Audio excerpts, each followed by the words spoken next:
Hi everyone. இப்போ பார்த்தீங்கன்னா இந்தியாவுக்கு ஒரு ஃபாரினர் வராரு. அந்த ஃபாரினர் வந்தவுடனே நம்ம ஊரில் லுங்கி இருக்குது இல்லைங்களா, ஈரோடு திருப்பூர் சைடு போகிறாரு. அந்த லுங்கியை பார்த்தோன்னே அது ரொம்ப பிடிச்சி போயிடுது. இது நடந்தது ஒரு 100 வருஷத்துக்கு முன்னாடி, 80 வருஷத்துக்கு முன்னாடின்னு வச்சுக்கோங்களேன். அதை பார்த்தோன்னே அவருக்கு ரொம்ப பிடிச்சி போயிடுது. உடனே அவங்க ஊருக்கு எடுத்துன்னு போய் அதை இன்ட்ரடியூஸ் பண்ணுறாரு. ஒரு பெரிய ஹை எண்டு ஷாப்பில் விற்கிறாருன்னு வைங்களேன்.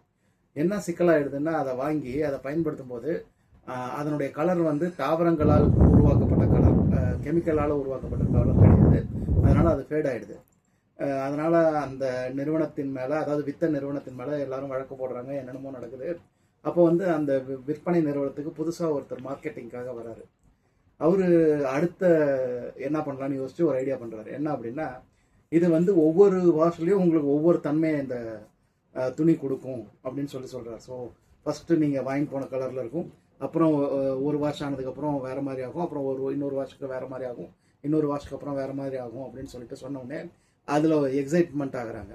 ஸோ ஒரே விஷயந்தான், சாயம் போகிறதுங்கிற ஒரு விஷயத்த ஒரு பாசிட்டிவாக சொல்லி அதை ஒரு விளம்பரமாக மாற்றி அது இந்த துணியை வாங்க வச்ச ஆட்கள் இருக்கிறாங்க. அப்படிங்கிறப்ப நம்ம ஒரு விஷயத்தை எப்படி சொல்லணும், அது நெகட்டிவான விஷயமா இருந்தாலும் அதை நம்ம ஒரு பாசிட்டிவ் அப்ரோச்சில் சொல்லும் பொழுது நம்மளுடைய வேலை நடக்குங்கிறது தான் விஷயம். நன்றி.